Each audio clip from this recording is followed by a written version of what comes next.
Hello, everyone, and welcome back to Movin' Right Along, a Muppet movie podcast brought to you by toughpigs.com. It's the podcast where we watch The Muppets Take Manhattan 2 minutes at a time and talk about it a lot. I'm your host, Anthony Strand. And I'm your other host, Ryan Rowe. And joining us today is a very special guest who's never been on the show, but who I've known since she was very young indeed. Guest, who are you? I'm Kaylin Golshinsky, and I am a... What? I love the Muppets. She loves the Muppets. And who are you to me, Kaylin?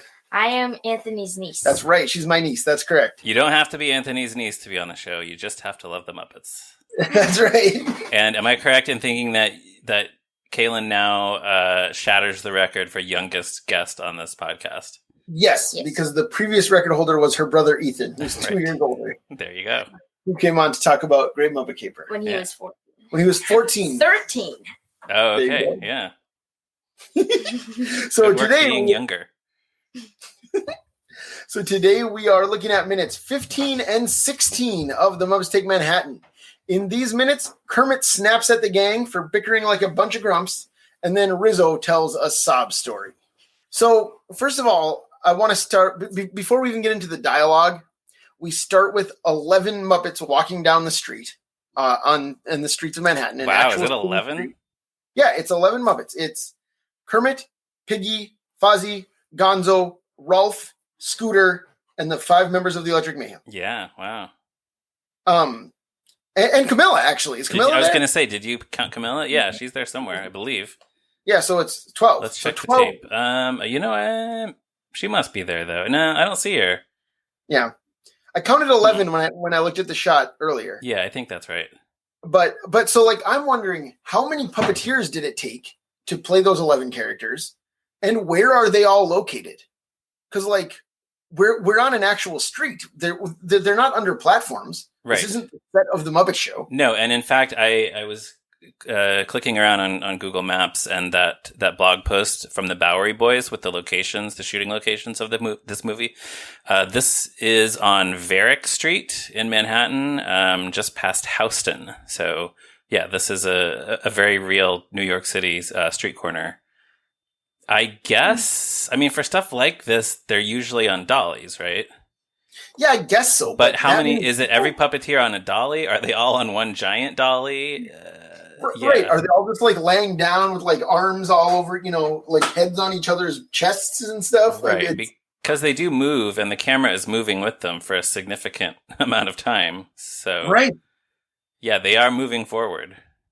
Yeah. And like, we've talked about this on the show a lot, but that's one of those things that most viewers, like, I don't think anyone would think of this as a complicated shot. Right. Because with actors, human actors, it's not. They're just walking. It's just 11 people walking down the street. But, and I guess it could be fewer than 11 puppeteers also. Could be, yeah. But everyone looks like, everyone looks like they're moving kind of independently. Yes, they're all very articulated, yeah. I mean, a lot of times when one puppeteer has 2 puppets on, they're just kind of like swaying side to side, in unison or something. Yeah. I get, for lack of any other information, my best guess is one very large rolling contraption or some kind of dolly that they're all sitting on, and it's being pulled from ahead. Yeah, I think that's probably accurate. But yeah, so anyways, as they're walking, they start talking about the show. Gonzo actually starts making suggestions for what could improve the show. More special effects like exploding socks. More special effects like exploding socks. That's a very Gonzo thing. It is, and which makes it all the more cutting, I think, when Janice responds, "Oh, Gonzo, like that's a really lame idea." Yeah. Because it's kind of like she's insulting the core of his being. That's his sensibility. Yeah, you're right. But what I really think is fascinating is Kermit has talked about how the show needs something. He's already said that. Right. Yes. When they decided to come to Broadway. Right. But now Gonzo's like trying to offer constructive suggestions. And I mean, I guess Kermit doesn't really dismiss him, but Kermit doesn't react at all. Like Kermit doesn't seem like he wants to talk about the script. No, I think he's sick of the show by now. Yeah, I guess that's the thing. Because like we talked about last time, they've apparently been in New York for like 3.5 months. Yeah. based on how long the calendar is running. Yeah, it was June to September, I believe. Yeah. So, anyways, they all start fighting. Well, and also, I don't see Janice offering any suggestions on what to add to the show. She's just criticizing Gonzo's suggestion. I mean, maybe Janice already thinks the show is perfect. Maybe. The other thing is, it's interesting to even see, because then Floyd snaps at Gonzo, and they all start squabbling. But I really can't think of many other instances of Gonzo and Janice interacting with each other. Yeah, not many, huh? So, well, and that's one of those things about this movie. Like we've already talked about how this is a much more like down to earth and human movie. Yeah, we're going to see more of that in just a second.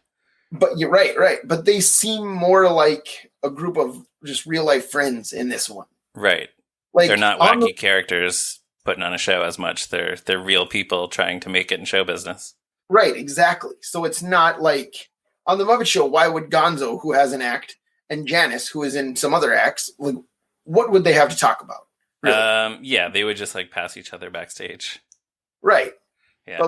But here they have to be like a tight-knit group of friends who hung out all the time all through college, right? Yeah, that's true. So but I do think it's funny that as they all start squabbling, everyone starts talking at once, and Animal yells, "Fight! Fight! Yes. Fight!" Yeah, Animal's just looking to fan the flames. Yeah. Animal just wants everyone else to start punching each other, right? Yeah, he would enjoy that, I think. Which I love that idea. That'd be really funny to see. The Muppets all punching each other? Uh-huh. You'd be into that? No. Well, kind of, yeah. just for a minute. Right. But what we do get is actually the opposite of that, which is that like Scooter asks if they should change the script, and Fozzie's like, "Yeah, Kermit, what should we do?" And Kermit snaps at them. Yeah. Right. This is like Kermit's most vulnerable and human moment that I think maybe like it's one of the most ever, I think. Yes, because here's the thing: we've seen Kermit get angry, we've seen him snap, we've seen him yell at people. Usually, that's on Sesame Street or backstage at the Muppet Show, where it's very comedic, it's very broad, and it's someone's doing something ridiculous, and he's just like, "Will you stop that? Come on!" And then, or it's Miss Piggy getting on his nerves. But right. This is.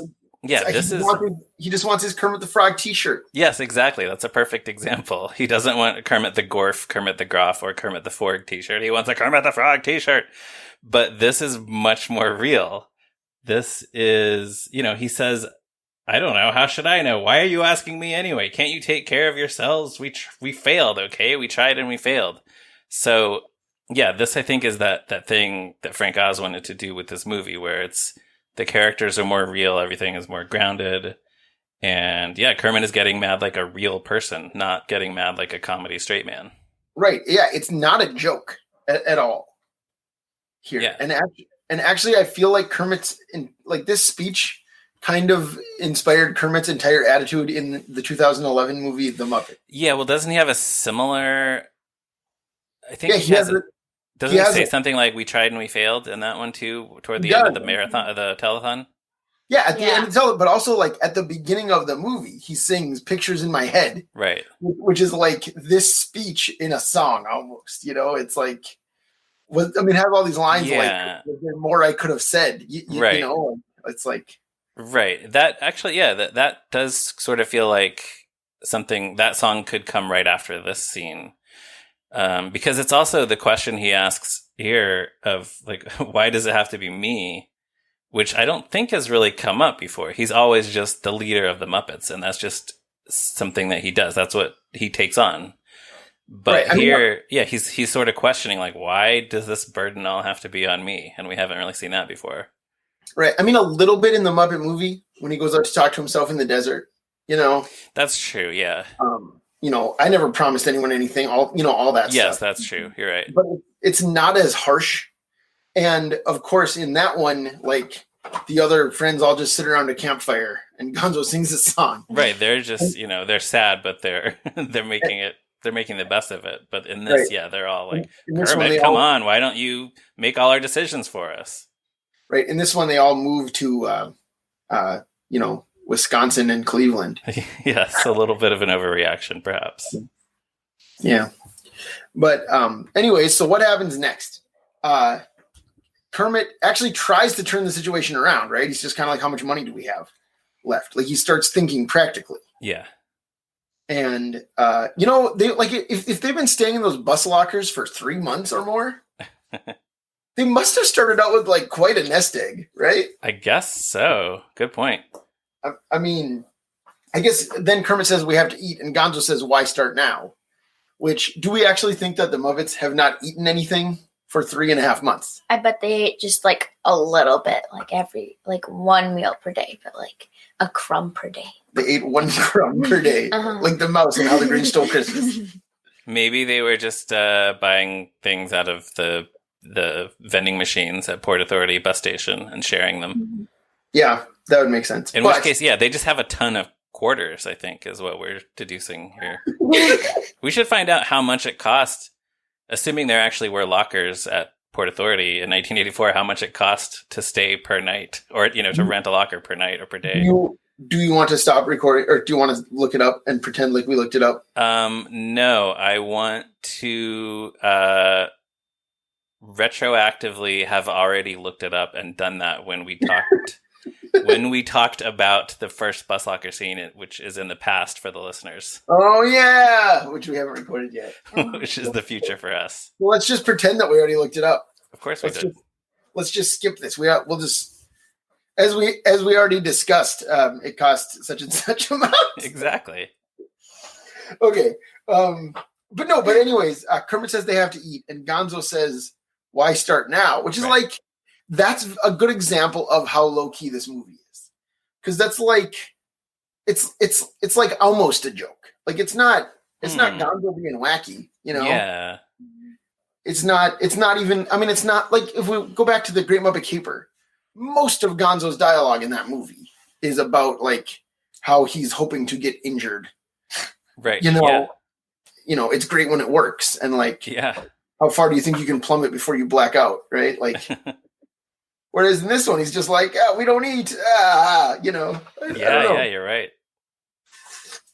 I don't think Gonzo, I mean, I guess he does his stunt show later, but he doesn't really talk about injuring himself much in this one at all. No, not as something that he loves as much as he does in Great Muppet Caper.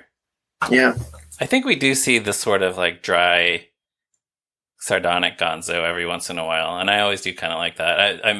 I'm reminded of the end of It's a Very Happy, Wacky, Jolly, Holly Jolly Christmas movie when Kermit is running back to the theater and he's like, oh, everything is great. In fact, I don't even care that we lost the theater. And Gonzo says, well, that's good because we lost it. Yeah, that's pretty good. Yeah, it's that same kind of, like, he has that in him. Yeah, I can see that. Speaking of him, though, he could have saved the day right here because one of the signs that they pass is for Leo's Plumbing Supplies. Did you notice this? I did notice this. Yeah, so Gonzo used to be a plumber. It's true. He could go into Leo's Plumbing Supplies and buy everything he needs to reopen his plumbing business. He really could have. And that's how they could have funded Manhattan Melody. They could have done that on the side, yeah. In fact, I wasn't sure if I was gonna bring this in this week or some other time, but when I was looking on Google Maps and Google Street View, I saw I was curious to see if any of these businesses were still there. They're not. The convenience store on the corner is still a convenience store, but it's totally different. The fruit and vegetable stand that they walk past is now a tortilla place. It's like a Tex-Mex tortilla stand. And Leo's Plumbing Supplies is now a shoe repair shop. Shoe repair, wow. Yeah. I'm sure shoe repairs, like, I'm sure there are many shoe repair shops still. Oh, yeah. But I think of shoe repair as such a, like, 20th century thing. Yeah, it does feel like an old-fashioned, like, most people would probably just throw their shoes away and buy a new pair of shoes. But yeah. But, this is a city where you can also get your shoes shined at Grand Central Terminal. So that's true. So, yeah. Today. So, yeah. Yeah. So that makes sense. I haven't been there in many years. Yeah. Yeah. Come back when it is safe to do so. When it is safe to do so, I will return to New York someday. You hear that, New York? I'm coming back someday. All right. So what happens next? Oh, yeah, they are going to go get lunch. And where are they going to go get lunch, do you think? Pete's. Yes, Pete's. So they go to Pete's Luncheonette, which, Ryan, you mentioned that it's on Varick Street. Yes. It's actually 208 Varick Street, and that building is currently a McDonald's. It's a McDonald's, which is sad. Which, I mean, I looked it up. So apparently, like, the Webster's definition of luncheonette is a small, informal restaurant serving light lunches. Uh-huh. So I guess technically a McDonald's is still a luncheonette. I don't know. I guess so. Yeah, it's I don't know when it became a McDonald's or how long it remained the little luncheonette or the little diner that we see in this movie, but yeah, I've walked past this McDonald's a few times, and I always try to remember to stop and tip my hat to Pete's. You go in there and you order like hominy grits and stuff. I should. And then you cut them yourself. Exactly. So, anyways, they go inside Pete's. That joke's coming up later. Yeah, that joke is not in these minutes. I shouldn't have said it. I should not have said it. But they do go in, and the first person that they meet, he almost runs into Kermit. It's Rizzo the Rat. It's Rizzo. It's our old pal, Rizzo the Rat. Who, now looking back, he's our old pal. But this is kind of his, like, debut as a star. Right? This is the debut of Rizzo as a character with a personality. He was like, Steve Whitmire was on the Muppet Show from season 3 on, was it? Yeah.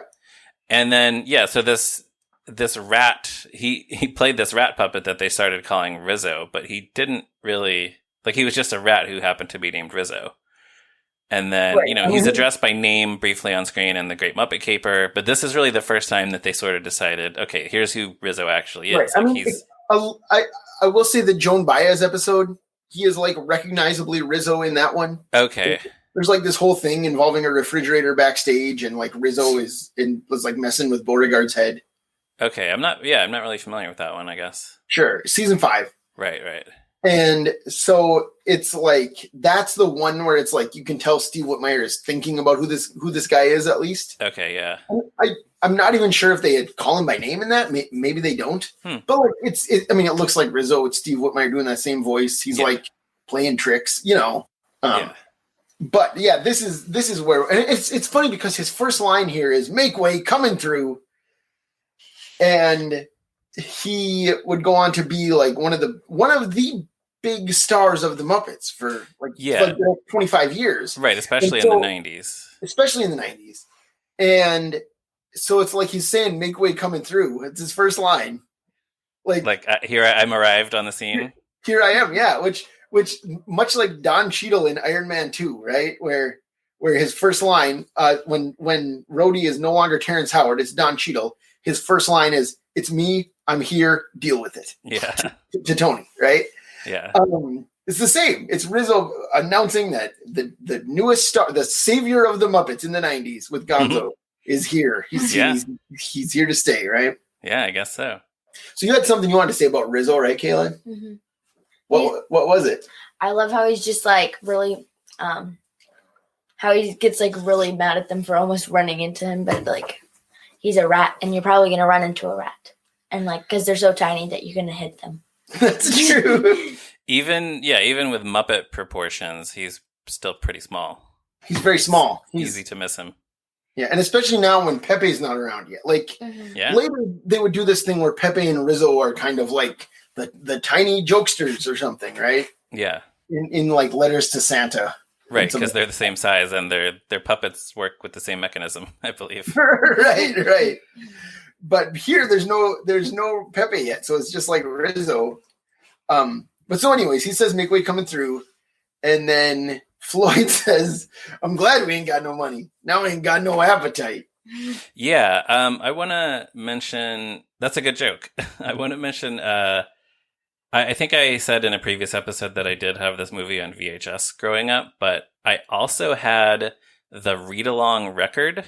Oh, I have that. I have that still in my house. Yeah, I think it's probably at my parents' house, but I listened to that a lot more than I watched the movie because I guess I was not allowed to just do nothing but watch movies all day. And, also it's easy to just put a record on anytime. So, because of that, and for those who might not be familiar, it's a kind of it's written so that young readers can read it and understand the story. But all the Muppet performers are on the record doing their characters' voices, and it's read by Scooter. Yeah, it's read by Scooter, which I've always been kind of disappointed that it isn't Richard Hunt doing imitations of everyone else, frankly. But that would be fun. Yeah. But because of that, some of my memories of this movie for a long time, and some of them still are, sort of mixed up with the record. So I was expecting to hear Floyd ask Kermit, do we got enough bread left to buy some bread? But that's not in the movie. That's from the record. So that's not in the script either? I did not see that in the Frank Oz March 7th, 83 draft. No. Huh. So that's fun. Yeah. It's a good line. That's a good line for Floyd. Yeah. You should go back in time. Tell Frank Oz, as long as we're time traveling, you should go back in time, tell Frank Oz to put that in this movie. That's what I'll do if I get a time machine. Good. I think you should. So anyways, the next thing we see is more Rizzo business. They really spend a lot of time here establishing Rizzo as one of our main characters in this movie. Is this also the debut of his backwards baseball cap, by the way? It must be. Mm-hmm. Yeah. His backwards baseball cap as seen in this movie and the Muppet trading card set in the 90s. Yes. And any picture where Rizzo is riding a skateboard. Yeah. But he doesn't wear it on screen all that much after this. Oh, does he not? I guess I sort of picture him with it, but maybe not. He's not wearing it in Muppet Christmas Carol. No, not a Muppet Christmas Carol. You're right. But didn't he wear it on Muppets Tonight? That's probably mostly what I'm thinking of. Oh, probably, yeah. Yeah. That's probably true. All right. Rizzo's backwards baseball cap. That's so funny. Now I'm looking at my Palisades figures. Does he have it? Where are you, Rizzo? I'm pretty sure he has a baseball cap. I don't know if it's removable. Yeah. Actually, hold on.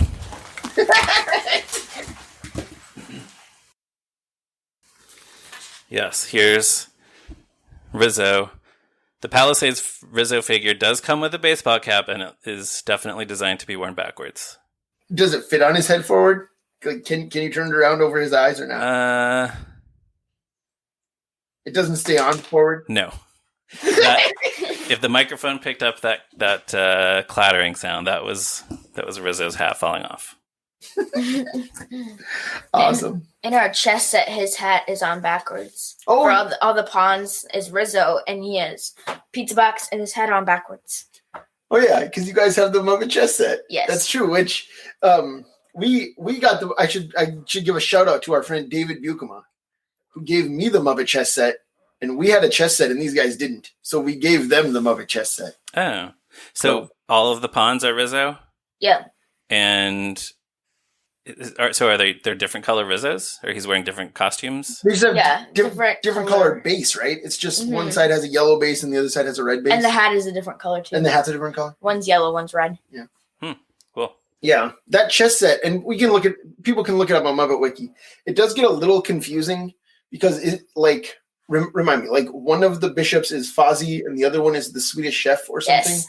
So it's kind of hard to remember. Oh, you just have to know, yeah. Yeah, it's like Animal and Gonzo are both knights, but they're both on horses. They're both on horses. So that's pretty easy to remember. It's confusing which way you have to put Animal, though, because he's on the horse backwards. Should you put the horse forwards or Animal forwards? Yeah. Yeah. So anyways, most of the times Kaylin and I have played chess against each other. It's been that Muppet chess set. Oh, great. I never learned how to play chess, so. Oh, it's fun. If you like games that require a lot of thinking, you should play it. Sometimes I do. Yeah. All right. So anyways, yeah, after this we get more Rizzo business. A customer complains because the burger that Rizzo brought her doesn't have any meat on it. And Rizzo then quotes the famous Wendy's commercial from this time by saying, "Hey Pete, where's the beef?" Yeah. That commercial was brand new, right? That's really weird. And because this movie was filmed mostly in 1983, from what I've read, And those commercials premiered in 1984. This movie came out in the summer of 1984. For those who might not know what we're talking about, this was a Wendy's campaign, and with the original commercial was three old ladies looking at a hamburger, like a hamburger from another burger chain with a big fluffy bun, but the beef patty is so small they can't see it. And one of the old ladies says, "Where's the beef?" And then that became a hugely popular commercial campaign, and that lady, Clara Peller, became a celebrity. In the March 7th, 1983 draft of the screenplay, there's actually the gag where the burger doesn't have meat is actually there, and that predates the Wendy's commercials. Sure, but I mean that joke's. I mean, in the commercial, it's about how other places have tiny burgers. Yes, and this is just about like Rizzo being sloppy at his job, right? Yeah, like, Rizzo or Pete. I mean, I guess so, but like then Rizzo asks Pete, "Where's the beef?" And Pete says, "Is coming, right?" And it's like I feel like Rizzo just grabbed the plate before it was. Oh, okay, yeah, I like that theory. Sure, to me that seems more like Rizzo than it does like Pete. Yeah, I get that. Okay, but I also wonder if because the Wendy's campaign had become a hit. Maybe, because in the draft, Rizzo says to Pete, "Hey, Pete, glass of cow juice and lay down a patty." So I wonder if they actually shot it that way. And then after the Wendy's commercials became a huge phenomenon, maybe they looped the "Where's the beef" line just as a response to that. They flew Steve Whitmire back into the studio. He's in a recording studio, and they said, "We need you to say, 'Where's the beef?' because people are crazy about Clara Peller." I could see that getting a huge laugh in the summer of 1984. Yeah, I'm sure it did. No, I'm sure you're right. I just love the idea that it's like, "Steve, we need you back here right away." Yeah. To say, "Where's the beef?" Yeah, that's my theory. Yeah, no, it's a good theory. It's not implausible at all. Right, and occasionally I think about tweeting at Frank Oz with some of these questions, but that is one that I feel like is not worth his time, and he probably wouldn't even remember anyway. But it's interesting to think about. Yeah, and that lady is clearly not vegetarian because she wants her meat. That's true. True. But so I mentioned a minute ago that Rizzo says, "Hey, Pete, where's the beef?" We should really talk about who Pete is because this is the first time we've seen him. I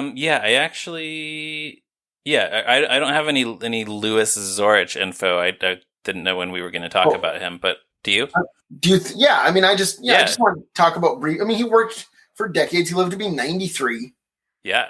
I think outside of this movie, he's probably best known as the local police officer in Fiddler on the Roof. Let's say the only friendly Gentile in Fiddler on the Roof. Right. Is Louis Zorich. He was the grandpa on the show Brooklyn Bridge, which is a show from the 90s set in the 50s that I was a big fan of as a kid. And he was I've talked about my distaste for Paul Reiser on this show before, but Louis Zorich was his dad on Mad About You. He was in many, many episodes of that show. Yeah. Paul's father. But here he is as Pete, our lovable Greek immigrant diner owner. We just catch a glimpse of him here, but yeah, he's a beloved character from this movie. Yeah, and we'll have plenty more chances to talk about Pete as we go along. Any Pete thoughts, Kaylin?